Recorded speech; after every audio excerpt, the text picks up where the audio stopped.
Di sini saya menjelaskan penjadwalan prioritas non-preemptive. Dalam penjadwalan non-preemptive priority, proses dijadwalkan sesuai dengan nomor prioritas yang diberikan padanya. Setelah proses dijadwalkan, itu akan berjalan sampai selesai. Umumnya, semakin rendah angka prioritas, semakin tinggi prioritas proses. Orang-orang mungkin bingung dengan nomor prioritasnya, sehingga di get jelas disebutkan mana yang prioritas tertinggi dan mana yang terendah. Untuk selanjutnya itu contoh akan dijelaskan oleh rekan saya yaitu Saudara Bagas. Dalam contoh, ada 7 proses P1 hingga P7. Prioritas mereka, waktu kedatangan, dan waktu ledakan diberikan pada tabel. Ini waktu ledakan, ini waktu kedatangan atau jam kedatangan, ini prioritas, dan ini ID proses.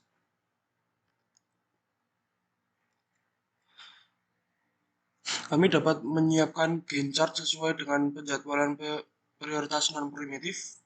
Proses P1 yaitu di proses 1 pada waktu kedatangan 0, yaitu dengan ibaratkan dia adalah waktu yang datang pertama, dengan burst time atau waktu ledakan 3 dengan yang sudah saya lingkarin ini, dan nomor prioritas 2 yang saya lingkari ini juga karena sampai saat ini belum ada proses lain yang datang, maka OS akan segera menjadwalkannya. Sementara eksekusi P1 ke proses P2 dan P3 lagi tiba. Karena prioritas P3 adalah 3, maka CPU akan mengeksekusi P3 di atas P2. Sementara eksekusi P3, semua proses tersedia dalam ready queue. Proses dengan nomor prioritas terendah akan diberikan prioritas. Karena P6 memiliki nomor prioritas yang ditetapkan sebagai 4, maka akan dieksekusi tepat setelah P3. Setelah P6, P4 memiliki nomor prioritas paling sedikit di antara proses yang tersedia. Itu akan dieksekusi untuk seluruh waktu burst. Karena semua pekerjaan tersedia dalam antrian siap, maka semua pekerjaan akan dieksekusi sesuai dengan prioritasnya. Jika dua pekerjaan memiliki nomor prioritas yang sama, yang ditetapkan untuk mereka, pekerjaan dengan waktu kedatangan paling sedikit akan dieksekusi terlebih dahulu. Baiklah, untuk selanjutnya kita lanjutkan dengan contoh soal. Di sini telah tersedia contoh soal yang kita telah ubah ke dalam bentuk tabel. Nah, sekarang di sini adalah bentuk soal atau pengerjaan yang sudah diubah dalam bentuk tabel. Di sini ada proses, burst time, waktu kedatangan, dan priority. Untuk proses 1 memiliki burst time 9, waktu kedatangan 0, dan priority 3. Untuk proses 2 memiliki burst time 6, waktu kedatangan 1, dan priority 2. Untuk proses 3 memiliki burst time 3, waktu kedatangan 2, dan priority 1. Selanjutnya saya akan menerangkan cara menjalankan proses. Pertama kita buat timeline dulu supaya lebih gampang dalam pengerjaan. Karena ini adalah bentuk non priority, jadi kita mulai proses berdasarkan waktu kedatangan. Untuk waktu kedatangan 0, pertama 0 dimiliki oleh proses 1 dengan burst time 9. Burst time 9. Nah, selanjutnya untuk waktu kedatangan 1, yaitu kedatangan 1 adalah kita akan memasukkan waktu kedatangan 1 yaitu proses 2. Tapi karena ini non priority, jadi dia masuk tapi tidak bisa langsung menyala antrian, jadi harus menunggu terlebih dahulu. Nanti ini kita masukkan proses 1 dengan burst time 9 dan proses 2 dengan burst time 6. Ya. Sekarang untuk waktu kedatangan 2. Waktu kedatangan 2 ini kita lihat priority yang paling menguntungkan, yaitu priority 1 dalam proses yang ketiga, yaitu tetap sama dengan priority 1, yang tidak bisa menerobos antrian. Terus rustemnya 9. Lanjutkan dengan priority 2 berdasarkan waktu kedatangan dengan rustem 3. Maksudnya priority 3. Sekarang priority 2 dengan rustem 6. Sekarang sudah tidak ada antrian lagi, semua antrian telah dimasukkan. Kita lanjutkan dengan proses pengerjaan. Waktu pertama itu 9, rustem 9 dari priority 1. Berarti priority 1 selesai di angka ke-9. Waktu 9. Selanjutnya yang kita kerjakan adalah proses yang ketiga. Proses yang ketiga ini kita tambahkan waktu sebelumnya atau 9 dengan rustem dari proses 3, yaitu 3. 9 ditambah 3 yaitu 12. Berarti di sini 12. Untuk proses 3 selesai di angka 12. Selanjutnya untuk proses 6, yaitu dengan angka sebelumnya lagi seperti tadi. Angka sebelumnya adalah 12 tambah dengan rustem dari proses 2, yaitu 6. 12 ditambah 6 adalah 18. Berarti untuk proses yang kedua selesai di angka 18. Baik teman-teman, sekarang kita akan membahas bagaimana cara kita menghitung waktu tunggu atau waiting time, disingkat dengan WT ya.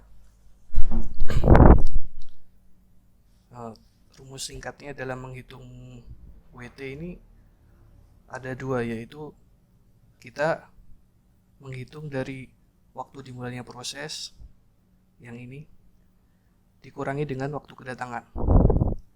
Jadi misalnya kita akan menghitung P1. Maka untuk menghitung P1 ini kita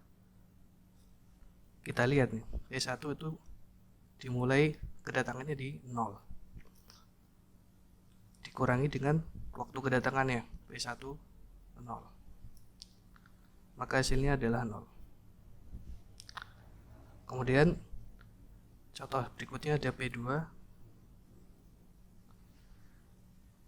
P2 kedatangannya berada di 12 dan dikurangi waktu kedatangannya 1, yaitu sama dengan 12 dikurangi 1, maka hasilnya 11. Dan terakhir P3. Ingat kembali rumusnya, waktu mulainya proses yaitu 9 dikurangi dengan waktu kedatangan 2. 9 dikurangi 2 sama dengan 7. Jadi sebaiknya kalian menghafal tentang bagaimana proses itu dimulai ya. Menjelaskan rumus flat waiting time. Oke, sebelumnya kita harus mencari waiting time terlebih dahulu. Untuk P1 sama dengan 0, P2 sama dengan 11, P3 sama dengan 7. Untuk rumus AWT ini atau flat waiting time yaitu P1 ditambah P2 tambah P3 dibagi jumlah P-nya. Untuk P1 sama dengan 0 ditambah P2 11, P3 7. Untuk jumlah P-nya ada 3, jadi kita bagi 3. 0 tambah 11 tambah 7 sama dengan 18. 18 dibagi 3 sama dengan 6. Untuk hasil AWT ini sama dengan 6. Baik, di sini saya akan menjelaskan sedikit tentang TAT dan menyelesaikan TAT. Jadi sebelum kita menyelesaikan TAT, kita perlu tahu dulu apa itu TAT. Jadi TAT ini singkatannya yaitu turn around time, yang dimana merupakan waktu yang diperlukan untuk menyelesaikan sebuah proses dari dia datang hingga proses itu selesai. Jadi untuk menyelesaikan P1 kita perlu tahu dulu proses 1 itu berapa. Di sini karena udah dicari sama temanku yang sebelumnya, makanya P1 itu 9. Jadi untuk menyelesaikan TAT ini proses dikurangi dengan waktu kedatangan. Ini jadi waktu kedatangannya ini, sedangkan proses 1 ini ada 9, proses 2 ada 18, dan proses 3 ada 12. Untuk proses 1 karena kita udah tahu proses satunya berapa, di sini proses satunya kan 9. Jadi 9 terus dikurangi dengan waktu kedatangan yang pertama yaitu proses 1 yaitu 0. Jadi 9 dikurangi 0 sama dengan 9. Nah, ini merupakan, jadi P1 ini sejak ia datang sampai selesai memerlukan waktu 9 teman-teman. Oke, kita masuk ke proses yang kedua. Sama aja sama yang di atas. Untuk proses kedua ini waktunya yaitu 18 dikurangi dengan waktu kedatangannya yaitu 1, maka dari 18 dikurangi dengan 1 sama dengan 17. Nah, untuk proses yang ketiga atau P3 di sini sama dengan di atas juga, yaitu karena prosesnya itu 12, jadi 12 dikurangi dengan waktu kedatangannya yaitu 2, maka 12 dikurangi dengan 2 sama dengan 10. Jadi jadi untuk menyelesaikan suatu proses, untuk yang proses ketiga ini memerlukan waktu 10. Jadi itulah cara menyelesaikan TAT, teman-teman. Saya di sini akan menyampaikan rumus average turnaround time. Nah, di sini dapat lihat ya, TAT-nya udah ketemu, kita tinggal mencari average turnaround time-nya atau ATAT. Nah, di sini saya kan sebenarnya gampang aja sih, tinggal dijumlahkan aja. Misal hasilnya P1 9, terus ditambah hasil P2-nya 17, ditambah P3-nya hasilnya 10. Nah, tinggal kita gini, terus kita bagi 3. 3 itu sesuai jumlah ininya ya. Terus ketemu hasilnya 12. Nah, ini adalah langkah atau rumus cara mencari ATAT.